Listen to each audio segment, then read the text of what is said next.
अस्सलाम students, welcome to the 28th lecture of analytic number theory. पहले हम देखते हैं कि लेक्चर नंबर 27 के अंदर हमने क्या किया था।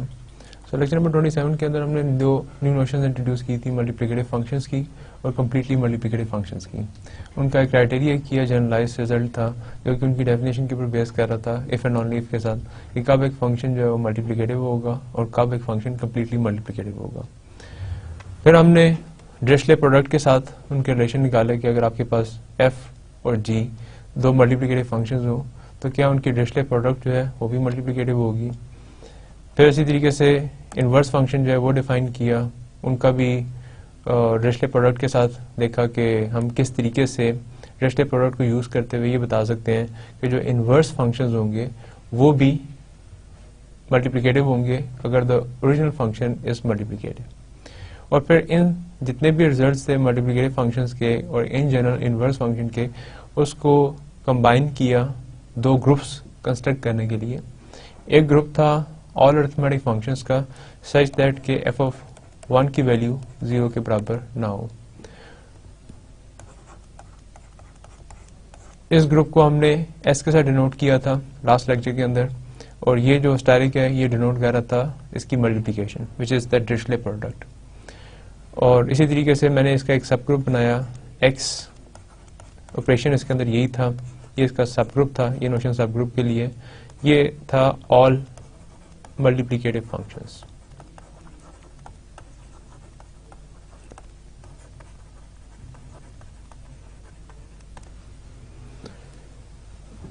अब हम जरा थोड़ा सा एक डिफरेंट पर्सपेक्टिव देखना चाहते हैं अरिथमेटिक फंक्शंस के लिए और जो डिरिचलेट प्रोडक्ट की है उसके लिए, क्योंकि अभी तक जो डिरिचलेट प्रोडक्ट है वेरी यूजफुल है। हम उसके मुतालिक बड़ी चीज़ें, जो फंक्शंस हैं उनके मुतालिक बड़ी इंफॉर्मेशन कलेक्ट कर रहे हैं, लेकिन जो मल्टीप्लिकेशन जिसके साथ हम यूज टू हैं फंक्शंस की, ये उस तरह की नहीं है। ये नंबर थ्योरेटिक बेस है, डिवाइसेस के ऊपर इसका सम है और फिर हम उससे प्रॉपर्टीज रिलेट करने की कोशिश करते हैं। एक मैथमेटिशियन था E.T. बेल, जिसने एक कॉन्सेप्ट इंट्रोड्यूस किया और उसके थ्रू उसने जो हमारे पास सिंपल आर्म फंक्शंस की मल्टीप्लिकेशन है उसको रिलेट करने की कोशिश की इस प्रोडक्ट के साथ, डिरिचलेट प्रोडक्ट के साथ। पहले देखते हैं कि उसने किस ऑब्जेक्ट के साथ रिलेट करने की कोशिश की, पहले उसको थोड़ा सा गो थ्रू करते हैं और फिर उसकी डेफिनेशन देखते हैं जिसको हम बेल सीरीज कहेंगे। पहले ये पावर सीरीज क्या होती है, तो मेरे पास एक एक्सप्रेशन लिखा हुआ है इस फॉर्म का I 0 to infinity ai and xi। तो जो भी एक्सप्रेशन इस फॉर्म का होगा उसको मैं कहूंगा कि ये पावर सीरीज है।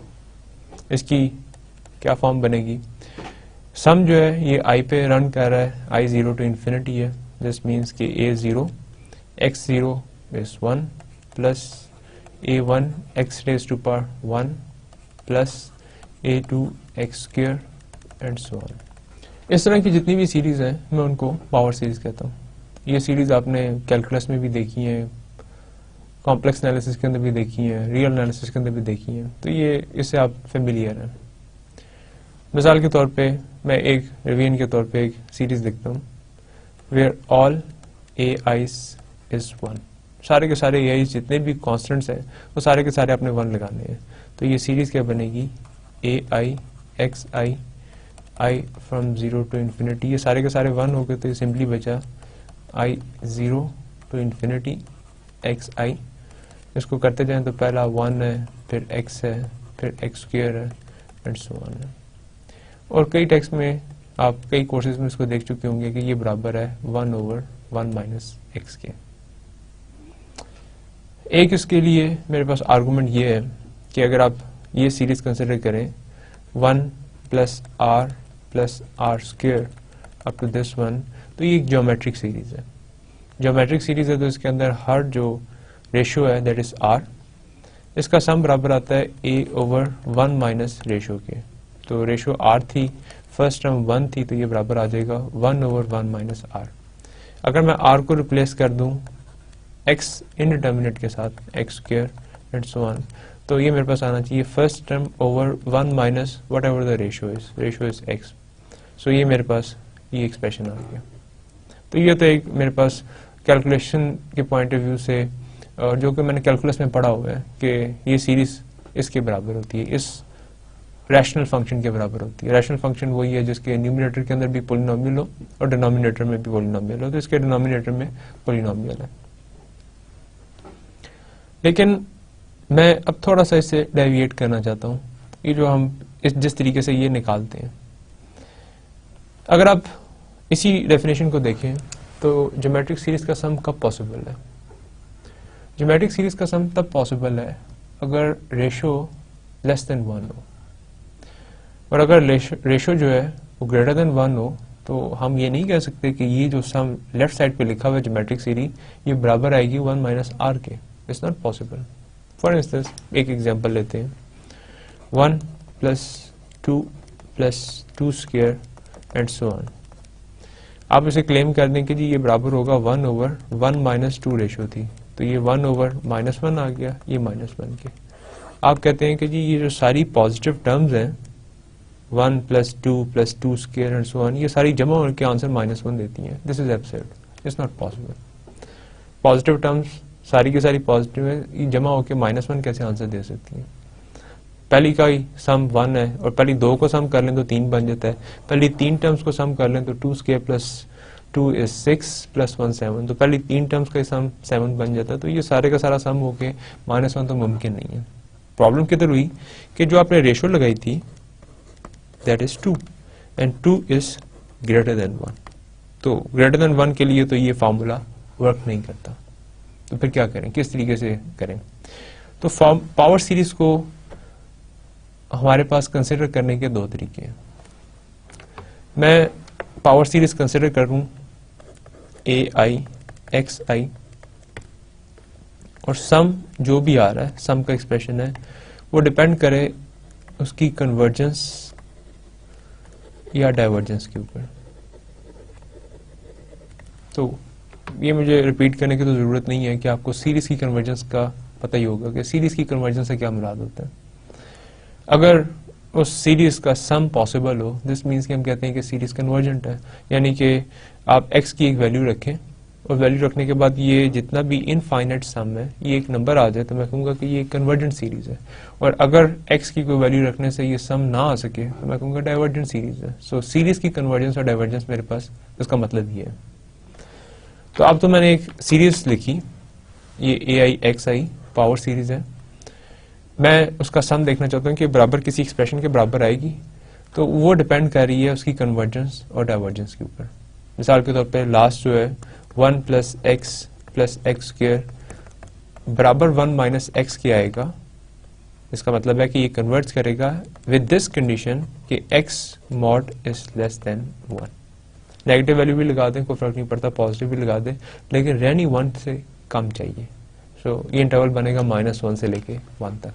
अगर इसके दरमियान रहेंगे तो ये सम एग्जैक्टली इसके बराबर आएगा। मिसाल के तौर पे 1 + 1/2 + 1/2 स्क्वायर + 1/2 क्यूब, ये सम आप पूछ सकते हैं किसके बराबर आएगा, तो ये इसका सही आंसर देगा 1 - 1/2 is 1/1/2 एंड 2। तो ये अगर आप सारी टर्म्स को ऐड कर देंगे तो ये 2 की तरफ अप्रोच कर रहा है। पहला नंबर 1 है, देन 1 + 1/2 इज 1.5, क्योंकि ये आधा है तो 1 और आधा 1.5 हो गया। फिर आगे 1/4 और ऐड हो गया, 1/, ये ऐड होते होते होते ये सारी जो सम है वो 2 के ऊपर चला जाएगा। तो इसका मतलब है कि सीरीज कन्वर्जेंट है। और लास्ट एग्जांपल में जो मैंने इसकी रेशियो 2 पुट कर दी तो वो डाइवर्ज कर रहा था, यानी कि सम पॉसिबल नहीं है। और जिस तरीके से मैं निकालने की कोशिश करता हूँ आंसर मैच नहीं करता, वो एक स्टुपिडिटी बन जाती है कि लेफ्ट साइड के ऊपर पॉजिटिव टर्म्स लिखी हुई है इनफाइनाइट मैनी, और मैं क्लेम कर रहा हूँ कि उसका जो सम है वो एक नेगेटिव नंबर के बराबर आ रहा है। तो एक तरीका तो ये है कि मैं सम को इस तरीके से कंसिडर करूं, यानी कि देखूं कि ये एक्सप्रेशन जो है किस चीज के बराबर आएगा, which depends on this property कि series is going to converge और diverge with that particular value of x, जिसके लिए आप इंटरेस्टेड हैं। अगर ये डिस्कशन होगी तो मैं डिस्कशन करूंगा पावर सीरीज की। इस वर्ड का क्या मतलब है? What does this mean? Formal power series. इसका मतलब है कि power series without the consideration of convergence और डाइवर्ज। मेरे पास सिर्फ और सिर्फ ये लिखा हुआ है a i x i which is a nought plus a one x and so on, ये एक्सप्रेशन लिखा हुआ है। मैं इस एक्सप्रेशन को एग्जैक्टली ऐसे ही पढ़ूंगा जिसके अंदर सिर्फ ये पता होगा कि जो पहला कॉफिशिएंट है वो ए नॉट है, एक्स नॉट का कॉफिशिएंट है एक्स रेज़ टू पावर 0 का, दूसरा कॉफिशिएंट A1 है एंड सो ऑन है। इसके अलावा मैं इसके अंदर x की कभी वैल्यू सब्स्टिट्यूट नहीं करूंगा, नेवर। अगर मैं x की वैल्यू सब्स्टिट्यूट नहीं करूंगा तो मुझे जरूरत ही नहीं पड़ेगी, क्योंकि ये इनडिटर्मिनेट के अंदर तो मैं सम नहीं कर सकता, मुझे जरूरत नहीं है सम करने की, इनडिटर्मिनेट लगा हुआ है। तो आप मेरे पास इनडिटर्मिनेट x लगा दें और कहें कि जी बताएं आप ये सीरीज कन्वर्ज करेगी या डाइवर्ज करेगी, तो जब तक मेरे पास x की एक स्पेसिफिक वैल्यू नहीं होगी मैं नहीं बता सकता। या इन जनरल मैं इस तरह का रिजल्ट निकाल लूँ किसी तरीके से कि मैं आपको खुद से बता दूं कि जितनी सारी x की वैल्यूज 1 से कम होंगी उनके लिए कन्वर्ज करेगी और बाकियों के लिए डाइवर्ज करेगी, फिर तो वो मेरा रिजल्ट है। लेकिन अदरवाइज मैं इनडिटर्मिनेट के लिए कन्वर्जेंस और डाइवर्जेंस जो है वो डिटर्मिन नहीं कर सकता। तो अब मैं ये कह रहा हूं कि फॉर्मल पावर सीरीज का मतलब ये होगा कि मैंने सिर्फ और सिर्फ सीरीज को कंसिडर करना है विदाउट द कंसिडरेशन कि ये कन्वर्ज करती है डाइवर्ज करती है। तो अब क्वेश्चन ये पैदा होता है कि इस तरह की सीरीज का फायदा क्या है, मैं क्यों कंसिडर करूं। तो हम इसको एज अ फंक्शन सिर्फ कंसिडर करना चाहते हैं, एज अ रिप्रेजेंटेशन, कि मेरे पास ये किसी एक चीज की रिप्रेजेंटेशन है, तो वो एग्जैक्टली बिहेव करेगी जिस तरह के फंक्शन बिहेव कर रहा है। मल्टीप्लिकेशन के अंदर मैं दो इस तरह के फंक्शन पकड़ के उनको मल्टीप्लाई करवा देता हूँ, डिवाइड करवा देता हूँ, वगैरह वगैरह इस तरीके से। तो मुझे जारी बात है कि अब मैं रिप्रेजेंटेशन की तरफ जा रहा हूँ, तो मैं एडिशन डिफाइन करूंगा कि इस तरह की सीरीज को मैं ऐड कैसे करूंगा, मल्टीप्लाई कैसे करूंगा, वगैरह वगैरह, इसके इन्वर्सेस क्या होंगे। तो एक दो उसकी एग्जाम्पल्स देखते हैं। मिसाल के तौर पे मेरे पास दो सीरीज हैं, एक है a i x i, i range from 0 to infinity, plus b i x i, i range from 0 to infinity। तो ये सीरीज लिखी हुई है a nought a one x so on plus b nought B one x and so on. तो मैं simply क्या करूंगा कि ए नॉट को बी नॉट में ऐड कर दूंगा, ए वन को बी वन में ऐड कर दूंगा, ये एक्स की टर्म है, देन a2 को b2 के अंदर ऐड कर दूंगा, ये एक्स स्क्वायर की टर्म है एंड सो ऑन। तो मैं सम लिखूंगा, it is i from 0 to infinity ai plus bi and then x raise to power i। तो ये इसका सम है।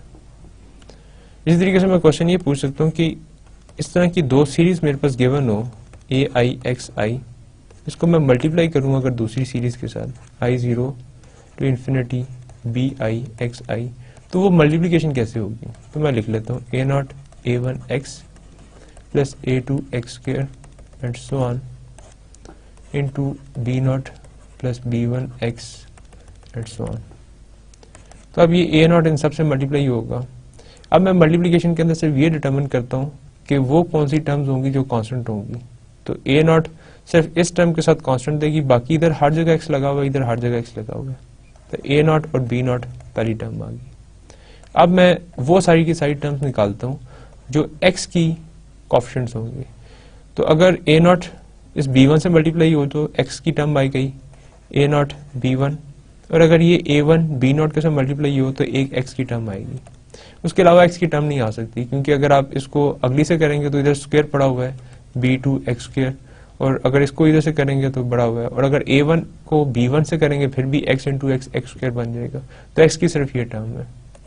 अब जरा एक्स स्क्वायर की टर्म निकालते हैं। तो ए नॉट एक्स स्क्वायर से जाके ए नॉट बी वन, फिर A one B one and फिर it is B two, then A two and B nought, ये सारी एक्स स्क्वायर की टर्म्स है एंड सो ऑन। तो मैं मल्टीप्लिकेशन को इस तरीके से चलाऊंगा कि जो जो भी एक्स की पावर्स के हिसाब से आती रहेंगी उनको कंबाइन करना शुरू कर दूंगा। अब ये जो कोएफिशिएंट्स हैं ये नई सीरीज बन गई, इसका नाम सी नॉट रख लेते हैं, इसका नाम c1 x है, ये c2 x स्क्वायर है एंड सो ऑन। अब ये सी आई के लिए फार्मूला क्या है, सी आई के लिए बड़ा इंटरेस्टिंग फार्मूला, के रन करेगा 0 से लेके i तक, जो सा भी आप कोएफिशिएंट निकाल रहे हैं, a की k होगा और b जो है वो i माइनस k होगा। ये इसका फार्मूला है। इस तरीके से आप ये हर कोएफिशिएंट डिटरमिन कर सकते हैं। मिसाल के तौर पे सी नॉट आपने करना था तो सम चलेगा 0 से लेके 0 तक ए के एंड बी आई माइनस के। ए की टर्म आई, के भी 0 है और आई भी 0 है, तो ए 0 एंड बी 0। सी नॉट ये आ गया। सी 1 को चला के देखें, के 0 1 ए के एंड बी आई माइनस के। आई की वैल्यू 1 है, मैं इधर 1 लगा देता हूँ। तो पहली के 0 a nought B 1 plus a 1 and b 1 minus 1 0, ये आ गया। इसी तरीके से आप सी 2 चेक करेंगे तो इसी फॉर्मूले से आ जाएगा। इस सम को हम कॉची सम भी कहते हैं। तो जो मल्टीप्लिकेशन है वो इस तरीके से वर्कआउट करेगी। एडिशन भी डिफाइन होगी दो फॉर्मल पावर सीरीज की। अब मुझे कन्वर्जन से कोई कंसर्न नहीं है कि भाई कन्वर्ज करती है नहीं करती, मेरे एक्सप्रेशन गिवन है, मैं अगर आप कहेंगे तो ऐड कर दूंगा, कहेंगे तो मल्टीप्लाई कर दूंगा। इसी तरीके से मैं इंटरेस्टेड हूँ कि इन सीरीज के इन्वर्सेस भी पड़े होंगे। इन्वर्सेस के लिए पहले मुझे आइडेंटिटी देखनी पड़ेगी। सो इन्वर्स देखने के लिए मुझे आइडेंटिटी का पता होना चाहिए। सो आइडेंटिटी कि मेरे पास ए आई एक्स आई एक पावर सीरीज है, फॉर्मल पावर सीरीज है, इसको किसी ऐसी चीज से मल्टीप्लाई करवाना है कि आंसर यही आ जाए। तो मैं कहता हूँ सिंपली 1 के साथ मल्टीप्लाई कर दें, तो 1 जो है उसकी ए की टर्म में सबके साथ मल्टीप्लाई कोएफिशिएंट्स के साथ होती जाएगी, तो सारे कोएफिशिएंट्स वही रहेंगे, उससे कोई फर्क नहीं पड़ेगा। अब आपने जब इनवर्स निकालना है तो अब मैं कहता हूँ कि जी ए आई एक्स आई का इनवर्स वो वाली पावर सीरीज होगी जिसका आंसर 1 आ जाए। अगर ऐसा हो जाता है तो ठीक है। अब जरा वो जो हमने पहली सीरीज कंसिडर की थी 1 प्लस एक्स स्क्वायर, जरा उसका इनवर्स निकाल के देखते हैं क्या आएगा। तो 1 plus X square and so on को किसी ऐसी सीरीज के साथ मल्टीप्लाई करना है, उसका नाम रख लेते हैं B nought B 1 X and so on के आंसर 1 आ जाए। तो देखते हैं क्या बनता है। पहला ऑप्शन क्या आएगा, 1 into B nought plus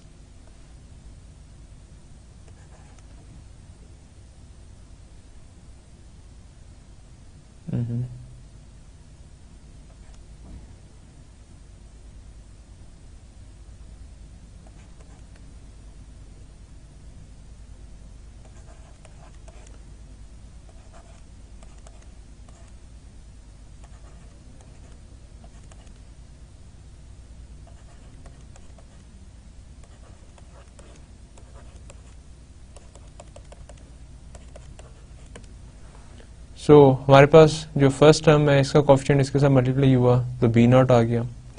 then x की टर्म्स है तो एक ये टर्म फर्स्ट के साथ मल्टीप्लाई होगी तो बी 1 एक्स आएगा, और एक ये वाली टर्म इसके साथ मल्टीप्लाई होगी तो बी नॉट एक्स आएगा, ये कॉमन आ गई। एक्स स्क्वायर की टर्म्स एक्स स्क्वायर ने इसके साथ मल्टीप्लाई होगा, तो इसको भी एक दफा लिख लेते हैं बी 2 एक्स स्क्वायर। सो एक्स स्क्वायर के साथ मल्टीप्लाई होके एक एक्स स्क्वायर की टर्म देगा, फिर एक्स एक्स के साथ मल्टीप्लाई होके बी 1 और 1 इसके साथ मल्टीप्लाई हो गई है तो बी 2 आ गया। तो B2 इधर से शुरू हुआ, फिर B1 और फिर B नॉट, ये आपके पास सारी की सारी एक्स स्क्वायर की टर्म रहेंगी। अब अगर मैं इसको इस साइड पे देखूं तो इस साइड पे x का कोएफिशिएंट 0 है, एक्स स्क्वायर का कोएफिशिएंट 0 एंड सो ऑन। तो पहले मेरे पास आ रहा है B nought should be 1, then आ रहा है B1 plus B nought is equal to 0, then आ रहा है B2 plus B1 plus B nought is equal to 0 and so on, ये सारे के सारे। तो B नॉट की वैल्यू आ गई 1, देन B1 की वैल्यू है minus B nought which is -1, B2 की वैल्यू क्या आई plus B1 is 1 and B0 is -1 is equal to 0. This implies that B2 is equal to 0. और अगर आप बाकी सारे भी कैलकुलेट करेंगे तो बाकी सारे BI's 0 आ जाएंगे for I greater than equal to 2. ये सारी की सारी टर्म खत्म हो जाएगी, आपके पास सिर्फ टर्म बचेगा 1 plus X into 1 minus X is equal to 1, क्योंकि B0 1 है और B1 -1 है, तो मैंने सिर्फ वो लगा दी, बाकी सारे 0 हो जाएंगे। इसको अगर मैं इस तरह लिखूं तो ये आ जाएगा 1 plus X square is equal to 1 over 1 minus X. ये मेरा वो रिजल्ट था जो कि मैंने पहले कैलकुलस के पॉइंट ऑफ व्यू से देखा या एनालिसिस के पॉइंट ऑफ व्यू से देख रहा हूँ कि वो जो सीरीज है अगर वो कन्वर्ज करेगी तो वो किसके बराबर होगी। अब मैं अलजेब्राइक पॉइंट ऑफ व्यू से देख रहा हूँ कि मेरे पास सिंपली ये एक सीरीज गिवन है जिसके कोएफिशिएंट्स गिवन है और मैं अलजेब्राइक पॉइंट ऑफ व्यू से इसका इन्वर्स कैलकुलेट कर रहा हूँ, तो वो क्या करूंगा। तो जब मैं फॉर्मल का वर्ड लगाया हुआ है जिसके ऊपर मैं बार बार एम्फेसिस कर रहा हूँ, तो मैंने वो कन्वर्जेंस नहीं देखनी, मैंने सिर्फ इस तरीके से इसके इन्वर्सेस वगैरह और सब कुछ कैलकुलेट करूंगा। तो अब इसके लिए मुझे कोई परवाह नहीं है कि इसका आंसर 1/1 माइनस एक्स किन एक्सेस के लिए आता है किन के लिए नहीं आता। मैं इनको कैलकुलेट कर रहा हूँ और कैलकुलेट करने के बाद ये इसके बराबर आ रहा है। या दूसरे लफ्जों में मैं अज्यूम कर रहा हूँ कि इसका इन्वर्स एग्जिस्ट करेगा, तो इसका इन्वर्स अगर एग्जिस्ट करेगा तो वो ही इसके सम के बराबर आ रहा है। अब हम इस पोजीशन में हैं कि हम बेल सीरीज जो है वो इंट्रोड्यूस करें, जो कि इस मैथमेटिशियन के नाम से मंसूब है, बेल के नाम से। Let's suppose let f of x be any arithmetic function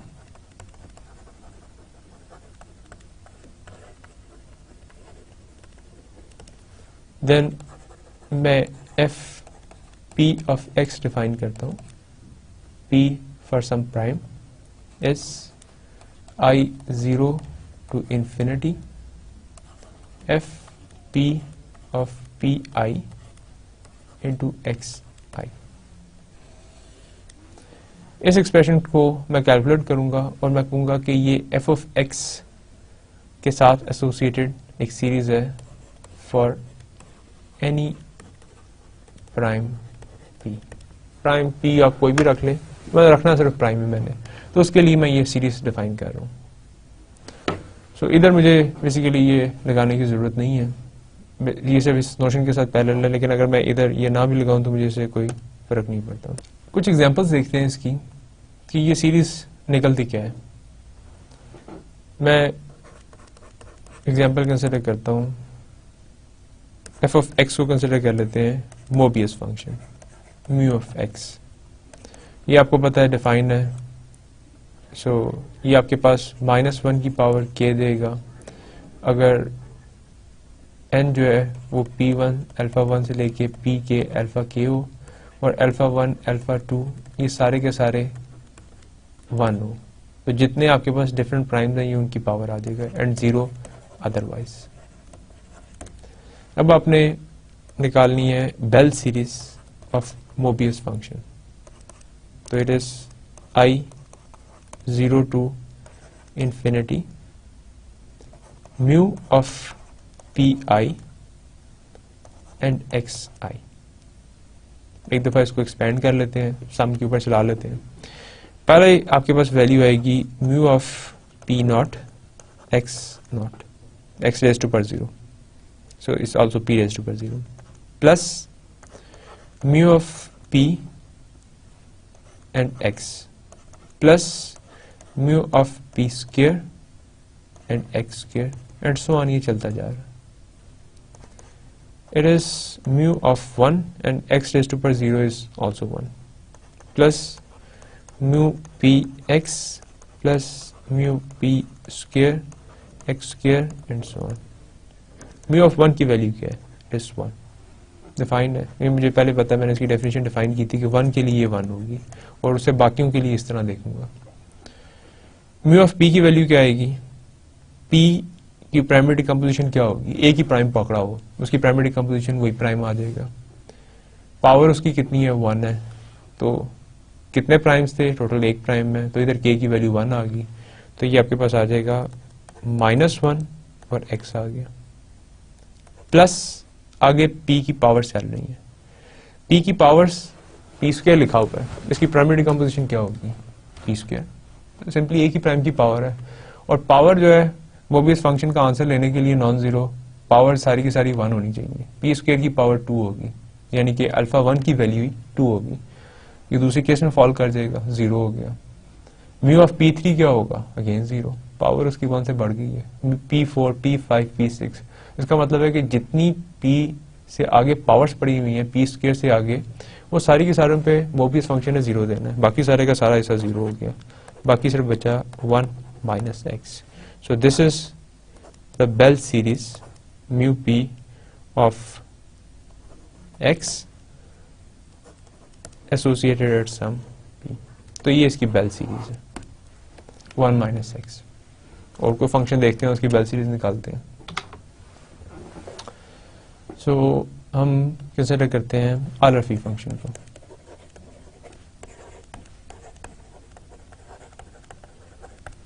आलर phi function है फाई ऑफ, क्योंकि मुझे ये प्राइम्स की पावर्स पे चाहिए तो पहले देख लेते हैं कि प्राइम्स की पावर्स पे ये किस तरह बिहेव करता है।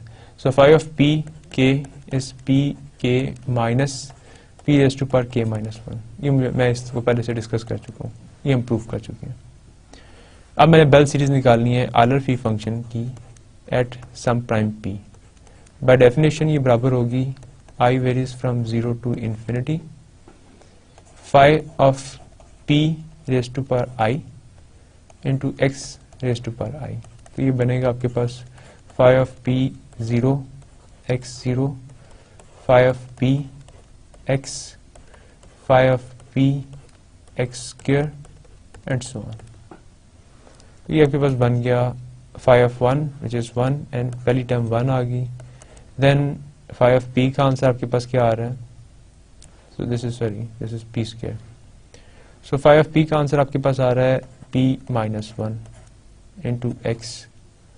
देन पी स्क्वायर का आंसर आ रहा है P square minus P into X square and so on. अगली का आ रहा है P cube minus P square X cube and so on. ये आपके पास इसका सम आ गया। सो हम इसको थोड़ा सिंप्लीफाई करते हैं। ये मेरे पास टर्म आ रही है, पॉजिटिव एक साइड पे लिख लेते हैं क्योंकि हर टर्म के अंदर एक पॉजिटिव टर्म है और एक नेगेटिव टर्म है। अगर मैं एक्स को मल्टीप्लाई करूं तो पहले मैं पॉजिटिव लिखता हूं 1 plus P x plus P square x square plus P cube x cube and so on. ये सारी की सारी पॉजिटिव है।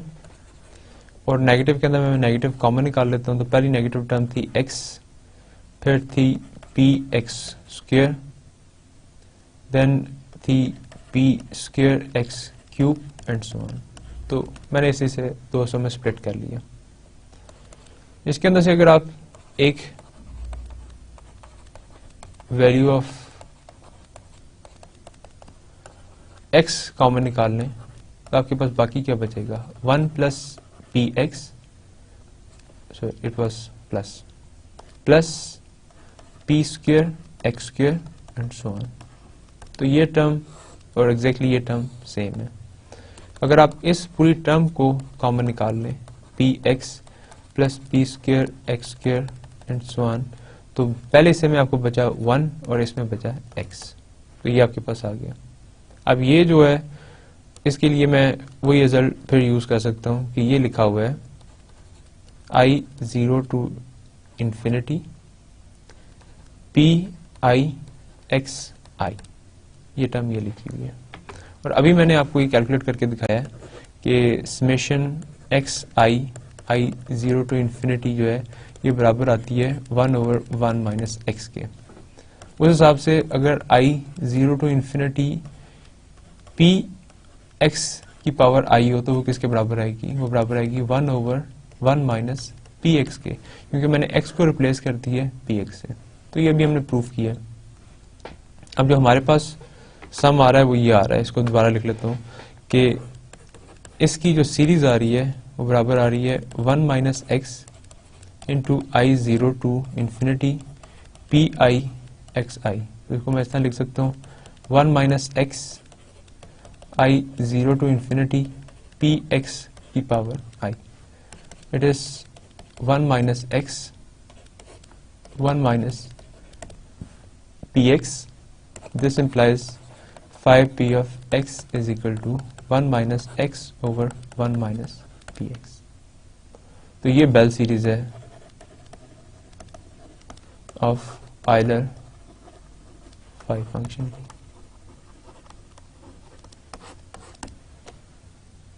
तो आइडेंटिटी फंक्शन है उसकी निकाल के देखते हैं क्या आती है। सो आइडेंटिटी फंक्शन आपको पता है क्या है, i of N is 1/n। इसकी बेल सीरीज क्या होगी?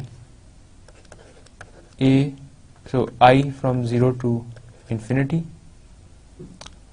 identity function on the powers of prime into xi. So ip of x is, इसको खोलते हैं, i p not x not plus i p x i p square x square and so on. So I of p naught is p naught, p raised to 0 is 1. So I of 1 is 1. x naught भी आ गया. इसके आगे जितनी भी terms हैं, I of p is what? 1 by p और ये. तो इसका आंसर क्या आएगा? 0. अगर स्क्वायर लग जाए तब भी 0, क्यूब लग जाए तब भी 0, सब के साथ 0, बाकी सारे का सारा हिस्सा 0. इसका मतलब है कि आइडेंटिटी फंक्शन जो है वो 1 के बराबर है. जो उसकी बेल सीरीज है आइडेंटिटी फंक्शन की. अभी आइडेंटिटी फंक्शन जरा, अब मैं ऐसा सा उस कनेक्शन की तरफ जा रहा हूँ. आइडेंटिटी फंक्शन ड्रेशले प्रोडक्ट के हिसाब से ऐसा फंक्शन था जिसे किसी के साथ भी मल्टीप्लाई कराया जाए उसे कोई फर्क नहीं पड़ेगा, आंसर वही आ जाएगा. और 1 एक ऐसा फंक्शन है जिसे किसी भी सीरीज के साथ मल्टीप्लाई करवाया जाए तो उसे कोई फर्क नहीं पड़ेगा. इसका मतलब है कि उधर आइडेंटिटी फंक्शन उसकी आइडेंटिटी है और इधर 1 इसकी आइडेंटिटी है, और ये दोनों आपस में कॉरस्पॉन्ड करते हैं. यानी कि अगर मैं आइडेंटिटी फंक्शन की बेल सीरीज निकालूं तो एग्जैक्टली 1 ही आती है. तो उधर की आइडेंटिटी और इधर की आइडेंटिटी मैच कर रही है. इसके अलावा हमने जो फंक्शंस किए हैं, से यूनिट फंक्शन किया था, से u of n is equal to 1 for all n belongs to natural numbers. तो इसकी जो बेल सीरीज है वो क्या आएगी? u p of x is equal to i0 to infinity. इस u को प्राइम्स की पावर्स पे देखना है और साथ x की पावर्स लगा देनी है. तो पहली प्राइम की power 0, x0, then u of p 1 x plus u p square x square and so on. तो ये जो यूनिट फंक्शन है ये सब के ऊपर आंसर 1 ही देता है. तो इधर आपके पास 1 आ गया, इधर हाली x आ गया, x स्क्वायर आ गया एंड सो ऑन. तो इट इज 1/1 माइनस x. ये इसकी बेल सीरीज है. सो इस तरह लिख लें या इस तरह लिख लें. ये इसकी कॉम्पैक्ट फॉर्म है और ये इसकी सीरीज के अंदर फॉर्म है, फॉर्मल पावर सीरीज के अंदर. सो इस तरह हमने बहुत सारे कुछ फंक्शंस जितने भी देखे थे उनकी बेल सीरीज बना के देखी. आप हर एक की बना सकते हैं. शायद इतनी खूबसूरत फॉर्म ना बने at the end, compact form ना बने, लेकिन सीरीज तो बन सकती है.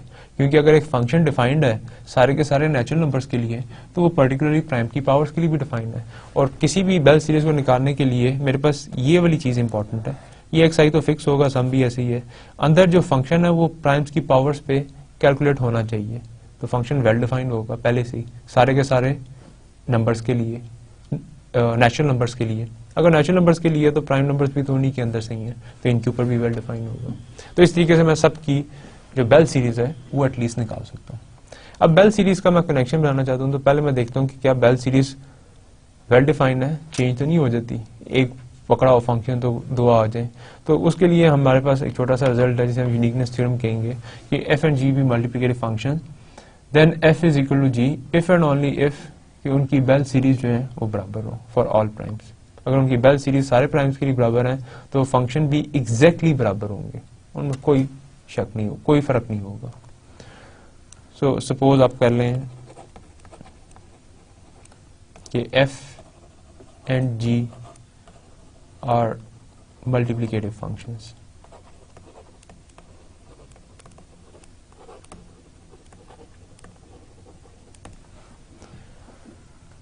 पहले ये assume कर लें ये वाली साइड कि f जो है वो g के बराबर है.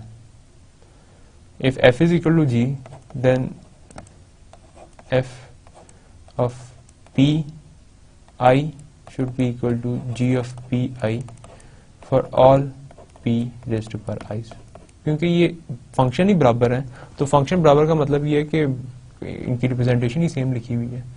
अगर एक के अंदर कोई वैल्यू डाल के आंसर लेते हैं तो वो दूसरा भी उसके बराबर है तो वो भी वही वैल्यू देगा.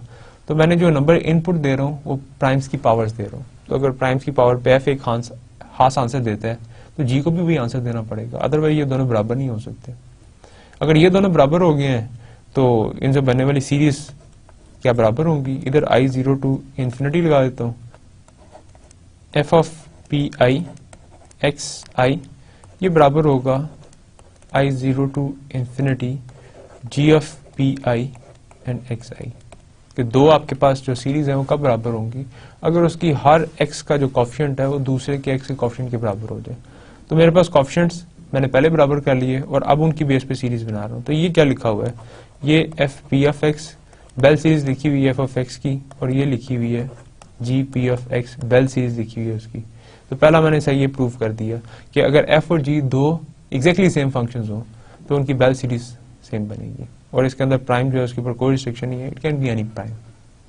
रिवर्स देखें, सपोज कर लेते हैं कि F P of x is equal to G P of X, यानी कि दो की बेल सीरीज बराबर है फॉर ऑल प्राइम्स पी, इन सब के ऊपर बेल सीरीज बराबर है, और मैंने इनको फंक्शंस को बराबर करना है। तो फंक्शंस किधर डिफाइन है, अरिथमेटिक फंक्शंस हैं, मल्टीप्लिकेटिव फंक्शंस हैं। इसका मतलब है कि हर m और n लेट्स सपोज कोई भी एक इंटीजर ले लें जो नेचुरल नंबर्स में से है, तो उसके ऊपर इनकी वैल्यूज बराबर रहनी चाहिए। So we need to prove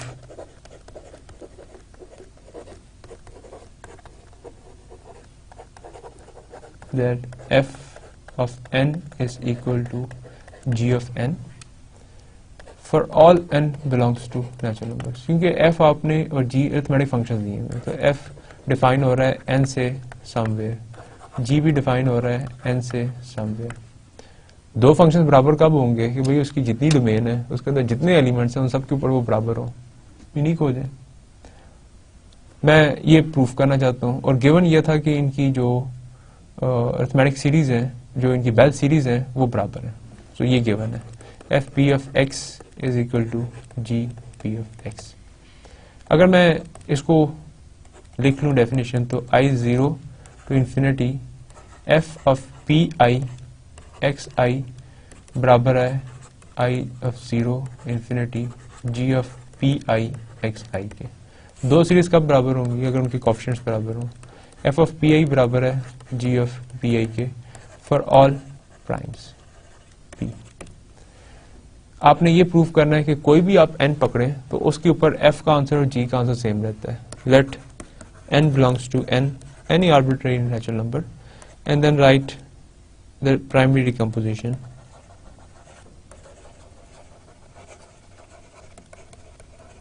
of n.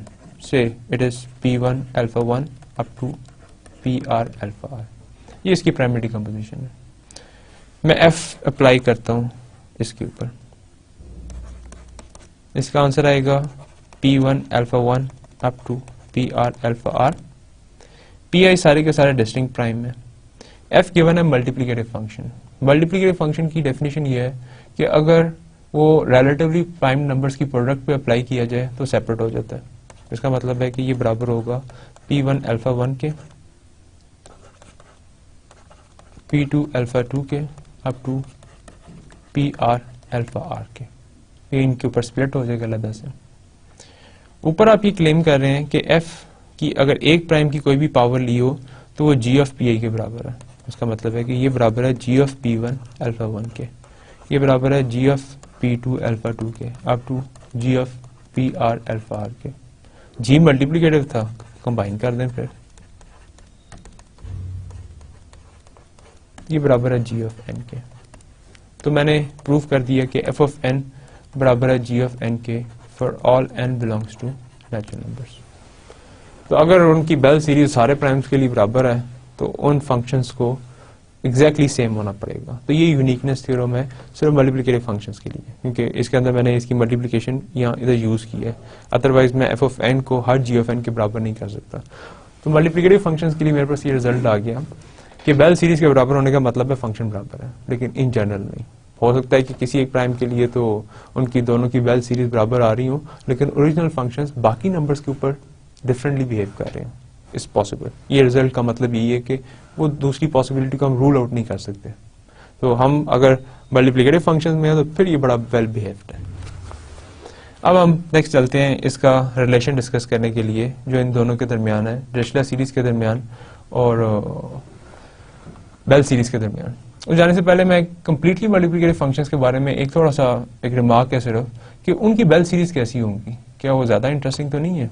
एक दफा देखते हैं। सो मल्टीप्लिकेटिव फंक्शंस क्या है, डेफिनेशन क्या है। Function f is completely multiplicative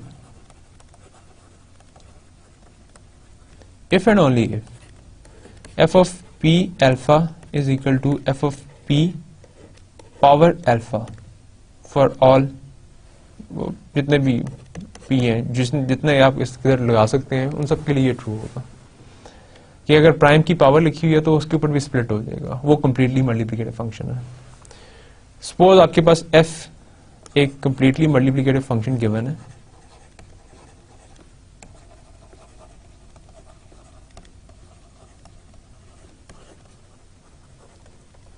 और आपको इसी फंक्शन की, जो कि कंप्लीटली मल्टीप्लिकेटिव फंक्शन था, फंक्शन ही डिफाइन किया क्या है, उसकी बेल सीरीज निकालनी है।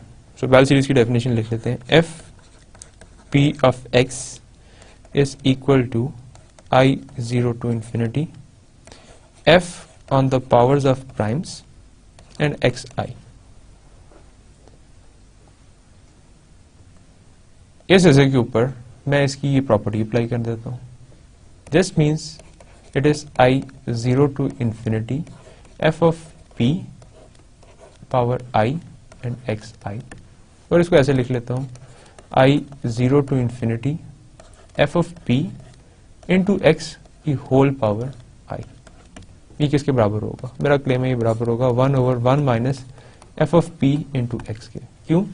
क्योंकि ये मैंने अभी किया था कि I 0 to infinity x I बराबर होता है 1 माइनस x के, तो x को मैं रिप्लेस कर रहा हूँ एफ पी ऑफ एक्स से। इधर अगर आप y रख लें और y की वैल्यू ये लगा दें तो y रखा होगा तो आंसर आएगा 1 माइनस वाई, और y की value F P of x लगाई है तो 1/1 minus F P of x आएगा। तो इस हिसाब से हमने देखा कि जो कम्प्लीटली अरिथमेटिक फंक्शंस हैं वो आपने कोई भी लगाया हो तो मैं डायरेक्टली उसकी सीरीज लिख सकता हूँ कि वो क्या होगी। अगर आपके पास कोई कम्प्लीटली अरिथमेटिक मल्टीप्लिकेटिव फंक्शन है, मिसाल के तौर पर ये फंक्शन जो है F of X, F of N हमने कंसिडर किया था एन स्क्वायर, और मैंने ये आर्गुमेंट दिया था कि ये कम्प्लीटली मल्टीप्लिकेटिव फंक्शन है। आप मुझे कहते हैं जी इसकी बेल सीरीज बताएं क्या होगी एफ ऑफ एक्स। मैं सिंपली कहूँगा it is 1 minus F of P and x. P के ऊपर ये कैसे बिहेव करेगा, पी के ऊपर पी स्क्वायर देगा तो it is 1 minus P square x. ये इसकी बेल सीरीज होगी। मुझे इसके लिए ये सब कुछ कैलकुलेट करने की जरूरत नहीं है क्योंकि ये जनरल रिजल्ट बन चुका है। तो कम्प्लीटली मल्टीप्लिकेटिव फंक्शंस जो हैं वो ज़्यादा वेल बिहेव्ड हैं बेल सीरीज के लिए क्योंकि ये ज़्यादा स्ट्रिक्ट कंडीशन है। अब चलते हैं अपने रिलेशन की तरफ, विच इज़ वेरी इंपॉर्टेंट। ये रिलेशन सब कुछ जस्टिफाई कर देगा। हम डिरिचलेट प्रोडक्ट एक बड़ी आर्टिफिशियल सी एक प्रोडक्ट बनाए कि जी एफ और जी को अगर मल्टीप्लाई करवाना है तो ये एक नया तरीका मल्टीप्लाई करवाने का, अगर sum d divides n and then f of d and then g of n by d. हमने कभी आज तक ऐसी चीज़ नहीं देखी, लेकिन सीरीज हमने देखी हुई है। हम इनके साथ बड़े अवेयर हैं, हमें इनके साथ काम करना आता है, सम करना आता है, मल्टीप्लाई करना आता है, सब कुछ करना आता है क्योंकि कोएफिशिएंट्स हैं। तो अगर हम सीरीज के दरमियान और डिरिचलेट प्रोडक्ट के दरमियान कोई रिलेशन बना लें तो फिर कोई मुश्किल नहीं है। भाई जो काम आप डिरिचलेट प्रोडक्ट से कर रहे थे अब सीरीज के साथ करना शुरू कर दें। सीरीज की मल्टीप्लिकेशन तो बड़ी अच्छी है। आपको पता है कि 1/1 प्लस एक्स और 1/1 माइनस एक्स की मल्टीप्लिकेशन क्या होगी, 1/1 माइनस एक्स स्क्वायर। या और भी जो भी आपके पास एक्स की टर्म्स के अंदर फंक्शंस पड़े हुए हैं सीरीज की फॉर्म में, वो मल्टीप्लाई कैसे होंगे? तो उनके कोएफिशिएंट्स जो है वो एग्जैक्टली डिरिचलेट जो प्रोडक्ट है उनके साथ कॉरस्पॉन्ड कर देंगे। अब हमारा ये रिजल्ट है कि for any two arithmetic functions F and G we have कि एफ स्टारिक जी यानी कि Dirichlet product of F G की जो बेल सीरीज है वो सिंपली बराबर होगी दो बेल सीरीज की प्रोडक्ट के। तो इस साइड के ऊपर कोई डिरिचलेट प्रोडक्ट नहीं है, सिर्फ दो सीरीज की मल्टीप्लिकेशन है, और इस साइड के ऊपर डिरिचलेट मल्टीप्लिकेशन है, डिरिचलेट प्रोडक्ट है। तो हम ये क्लेम कर रहे हैं, और टूल अंदर सिर्फ यही है कि ये आम फंक्शन, आम सीरीज नहीं है या आम फंक्शन नहीं लिखे हुए, बल्कि बेल सीरीज लिखी हुई है दोनों साइडों पे। इस साइड पे भी बेल सीरीज है, पी जो सबस्क्रिप्ट में है वो डिनोट कर रहा है बेल सीरीज को, और इस साइड के ऊपर भी बेल सीरीज है। तो बेल सीरीज ने कनेक्शन बना दिया ना इन दो फंक्शंस के दरमियान, एफ स्टारिक जी यानी कि डिरिचलेट प्रोडक्ट के दरमियान, और सिंपली दो फंक्शंस की मल्टीप्लिकेशन के दरमियान। अब इसको प्रूव करते हैं और फिर देखते हैं कि हम इसके साथ कैसे काम कर सकते हैं। इसकी एप्लीकेशन एक देखते हैं। So let's consider f asterisk g of p of x. ये क्या होगी? बाय डेफिनेशन ये बराबर होगा i 0 to infinity f asterisk g function जो है उसकी वैल्यूज प्राइम्स की पावर्स के ऊपर and then x power i, ये इसके बराबर होगा। इस साइड के ऊपर आपके पास क्या लिखा हुआ है, मतलब जिसके बराबर हम करना चाह रहे हैं वो लिख लेते हैं, किसके बराबर करना चाह रहे हैं। इस साइड के ऊपर लिखा हुआ है i 0 to infinity f of pi xi, ये लिखा हुआ है into i 0 to infinity g of pi and xi। तो ये f की बेल सीरीज है, ये g की बेल सीरीज है और ये f तारीख g की बेल सीरीज है। इसको जरा एक दफा ओपन करके देखते हैं मजीद ये किसके बराबर आ रहा है। i 0 to infinity, ये बेल सीरीज किसके बराबर है। अब मैं इसकी वैल्यू लगा देता हूँ, d डिवाइड्स pi, क्योंकि इस n की जगह ये लगा हुआ है, f of d and g of pi and d into xi, ये चीज आ गई। अब इसको सिर्फ मैंने स्टडी करना है। इस साइड के ऊपर इनकी प्रोडक्ट्स किस तरीके से होंगी, हमें पता है कि दो जो सीरीज हैं वो कैसे प्रोडक्ट होती हैं। तो इसको जरा स्टडी करने के लिए मैं इसको अलग लिख लेता हूँ, d divides P I F D g of p i and D. ये कैसे होगा, d के डिवाइजर्स कैसे होंगे, sorry this is P I. अब आपके पास प्राइम नंबर्स हैं और उनकी पावर्स लिखी हुई हैं, उसके डिवाइजर्स कैसे होंगे, 1x का डिवाइजर होगा। उसके अलावा पी स्क्वायर के कौन कौन से डिवाइजर है, एक 1 है, एक पी है, एक पी स्क्वायर है। पी क्यूब के कौन कौन से डिवाइजर है, 1 है, पी है, देन पी स्क्वायर है और वो, इसके अलावा उसके कोई डिवाइजर नहीं, क्योंकि जिससे भी आप डिवाइड करेंगे उसकी सारी पावर्स तो पी की पावर्स ही हैं। तो इसका मतलब है कि पी की पावर्स के डिवाइजर्स भी पी की पावर्स ही हो सकती हैं जो उससे कम पड़ी हो। तो अगर आप पी रेस 10 पूछते हैं कि इसके डिवाइजर्स कौन से हैं, तो पी रेस 0 से लेके P9 इसके सारे डिवाइजर्स हैं और कोई इसका डिवाइजर नहीं हो सकता। अब अगर आप इसको देखें तो मैं इसी को सम को तब्दील कर रहा हूं, k 0 to i f of p k and g of p i minus k। जब आप k 0 लेंगे तो यहाँ 1 आ जाएगा, 1 इसका डिवाइजर होगा और इधर k 0 लेने से g of p i आ जाएगा। देन आप नेक्स्ट डिवाइजर लेंगे p, इधर आएगा f of p, इधर भी आएगा f of p k1 के लिए, और p एक p i में से कम हो जाएगा तो बाकी बचेगा p पर i माइनस 1, इधर भी i माइनस 1 आ रहा है एंड सो ऑन, ये चलता जाएगा। तो सिर्फ इस वजह से कि ये प्राइम्स की पावर्स हैं, मेरे पास ये जो कोएफिशिएंट्स हैं वो ये आ रहे हैं। इसका मतलब है लेफ्ट साइड पे तो ये पड़ा हुआ है, ये दोनों मल्टीप्लाई होंगे तो फिर क्या होगा, वो भी मैंने आपको काफी समय बताया था क्या होता है। इन दोनों की मल्टीप्लिकेशन में एग्जैक्टली k 0 to infinity चलेगा, और मैंने इसके सबस्क्रिप्ट के तौर पे लिखा था पहले इस तरीके से कि a की पावर अगर दो मल्टीप्लाई हो रहे हैं तो a की पावर में लगाऊंगा k और b लगाऊंगा i माइनस k। तो अब a k जो है वो है f p k, तो ये मेरे पास क्या आ जाएगा, k 0 to infinity f of p k and g of p i minus k।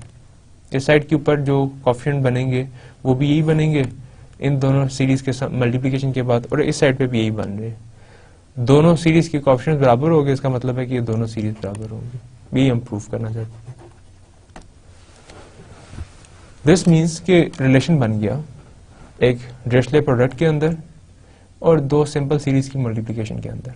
अब इस रिजल्ट को आप जिस तरह मर्जी यूज कर सकते हैं, नई सीरीज बनाने के लिए यूज कर सकते हैं, नई आइडेंटिटीज बनाने के लिए यूज कर सकते हैं। तो हम एक आधी इसकी एप्लीकेशन देखते हैं। हम एक नया फंक्शन डिफाइन करते हैं v of n, if n is 1 ये 0 देता है, और अगर n की प्राइमरी डिकम्पोजिशन हो p1 alpha 1 up to pk alpha k, तो ये आपके पास डायरेक्टली के वैल्यू दे देता है, यानी कि सिर्फ ये बताता है कि जिसके ऊपर भी आप ये फंक्शन अप्लाई कर रहे हैं उसके अंदर कितने डिस्टिंक्ट प्राइम्स आ रहे हैं। तो अगर के डिस्टिंक्ट प्राइम्स है तो इसकी वैल्यू के होगी। मैं फंक्शन इसकी बेस पे डिफाइन करता हूँ 2 raise to power v of n, और मैं एक आइडेंटिटी बनाने की कोशिश करता हूँ सिर्फ और सिर्फ बेल सीरीज के यूज से। पहले तो ये देखें कि इसकी जो बेल सीरीज है वो मेरे पास क्या आती है। सो मैं एफ पी ऑफ एक्स के अंदर इंटरेस्टेड हूँ। It is I from 0 to infinity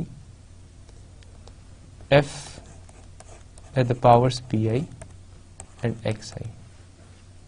ये मेरे पास आ जाएगा i 0 to infinity, function define है 2 और पावर पी पे डिफाइन है तो v of P ice and x ice. ये क्या बनेगा, पहली पे चला v ऑफ 1 क्योंकि p रेज़ टू पावर 0 है, v ऑफ 1 आ गया और x raise to power 0। Next 2 of v of p and x, then 2 of v p square and x square and so on. तो ये सम किसके बराबर आएगा, v1 का आंसर 0 आता है, 2 रेज़ टू पावर 0 1 आ गया, प्लस 2 v ऑफ p का आंसर कितने प्राइम है, एक ही है तो 2x आ गया, देन 2 पावर 1 ही रहेगी, x स्क्वायर आ गया क्योंकि मैंने प्राइम्स काउंट करने हैं जिस नंबर का भी v मैं कैलकुलेट कर रहा हूँ। तो कितने डिस्टिंक्ट प्राइम है, अगर एक ही प्राइम की पावर लगी हुई है तो उसके अंदर एक ही डिस्टिंक्ट प्राइम है, तो इसलिए सबके ऊपर 1 1 आता जाएगा, then 2x cube and so on.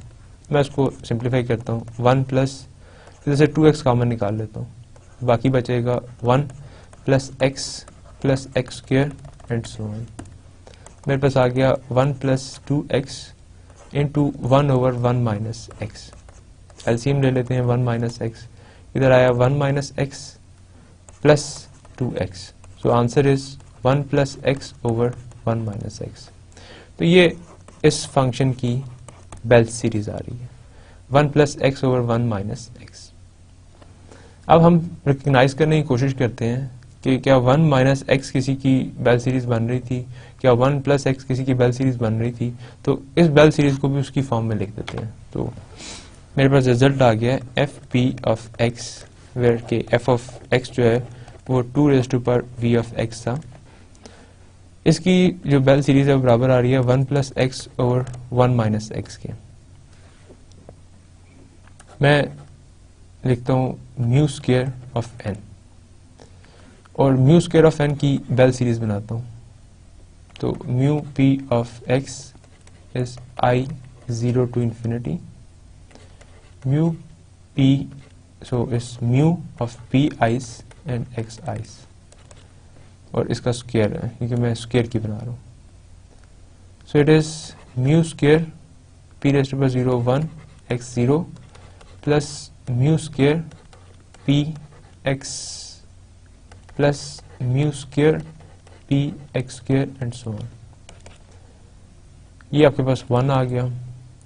Mu of p एक प्राइम है तो -1 की पावर 1 आया, -1 ऊपर स्क्वायर है तो 1 आ गया और साथ x है। और अगली सारी की सारी जो आपके पास है उन सब के अंदर so this is P square, आगे p cube and so on. तो जब भी आपके पास जो पावर है वो 1 के अलावा चेंज होगी तो दिस मीन्स के म्यू मोबियस फंक्शन उसके ऊपर 0 वैल्यू दे देगा। इसकी सीरीज ये बन गई।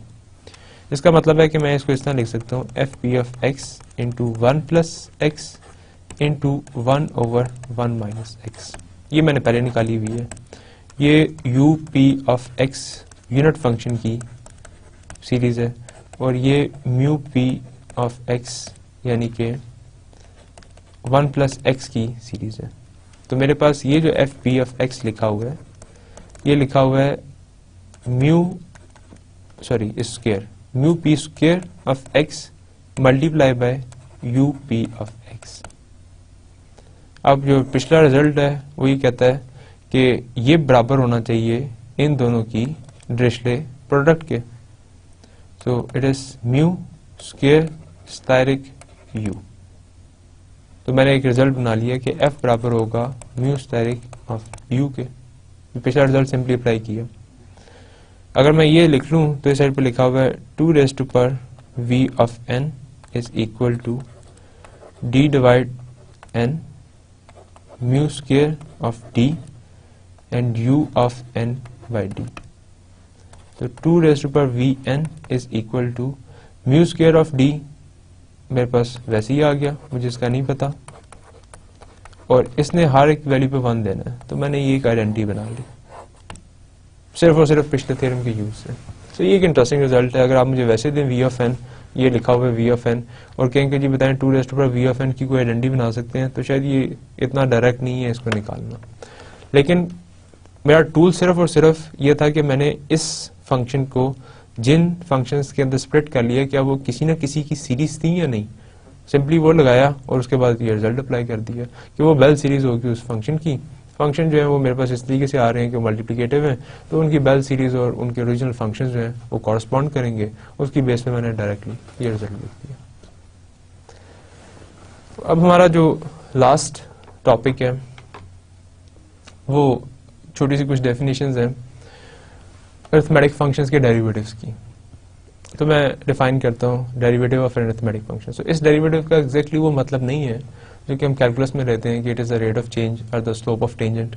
It's not like this. ये सिर्फ और सिर्फ एज एन ऑपरेटर है कि ये एग्जैक्टली जो इसकी कैलकुलेशंस हैं वो उसी तरीके में बिहेव कर रही हैं जिस तरीके से डेरिवेटिव बिहेव करता है, और फिर हम उससे कुछ फ़ायदा निकालने की कोशिश करते हैं।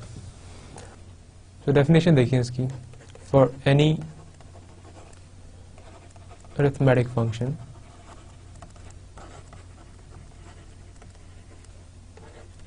f, we define the derivative f dash of n is f of n into log of n। ये इसका डेरिवेटिव है। सो हम अरिथमेटिक फंक्शंस के लिए एक नोशन डिफाइन कर रहे हैं। अगर आप इसको डेरिवेटिव नहीं भी कहना चाहते हैं, डजंट मैटर।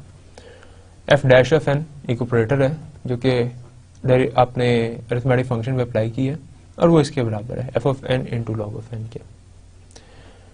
अब एक मिनट के लिए जरा आइडेंटिटी फंक्शन लेते हैं। आइडेंटिटी आमतौर पे हमारे पास एक आइडेंटिटी नंबर कांस्टेंट है, तो कांस्टेंट का डेरिवेटिव क्या आता है? 0 आता है। तो एक दफा जरा इसका लेके देखते हैं कि हमारे पास क्या आता है।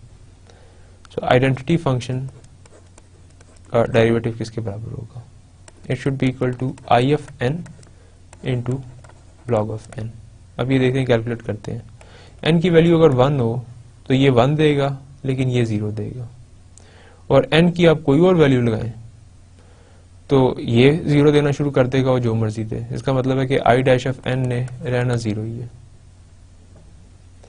हम इसके कुछ रिजल्ट देखते हैं इसके हिसाब से कि अगर मैं ये वाली डेफिनेशन रखी हो डेरिवेटिव की, तो f प्लस जी जो है वो स्प्लिट हो जाता है f डैश और g डैश में। तो ये आपको पता है कि दो फंक्शंस का जो सम है उसका अगर आप डेरिवेटिव लें तो वो बराबर होता है डेरिवेटिव ऑफ देयर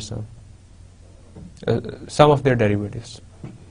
अगर ड्रिशले प्रोडक्ट आपने ली हो, उसके ऊपर ये नोशन लगाएं, तो अगर ये सिंपल प्रोडक्ट होती तो आप डेरिवेटिव कैसे कैलकुलेट करते? पहले का डेरिवेटिव दूसरा वैसे ही प्लस दूसरा ये जो आपके पास पहला वैसे ही और दूसरे का डेरिवेटिव। तो ये वाला जो मैंने फंक्शन लिया है जिसको मैंने डेरिवेटिव क्लेम किया है, ये ड्रिशले प्रोडक्ट के साथ एग्जैक्टली ऐसे बिहेव करता है। इसका प्रूफ देखते हैं, फिर समहाउ आपको ये आइडिया होगा कि मैं क्यों इसको डेरिवेटिव कह रहा हूँ, हमने क्यों इसका नाम डेरिवेटिव रखा हुआ है, क्योंकि ये एग्जैक्टली इन आइडेंटिटीज के साथ वेल बिहेव्ड है। पहले ही चेक करते हैं, f प्लस जी का डेरिवेटिव किसके बराबर होगा?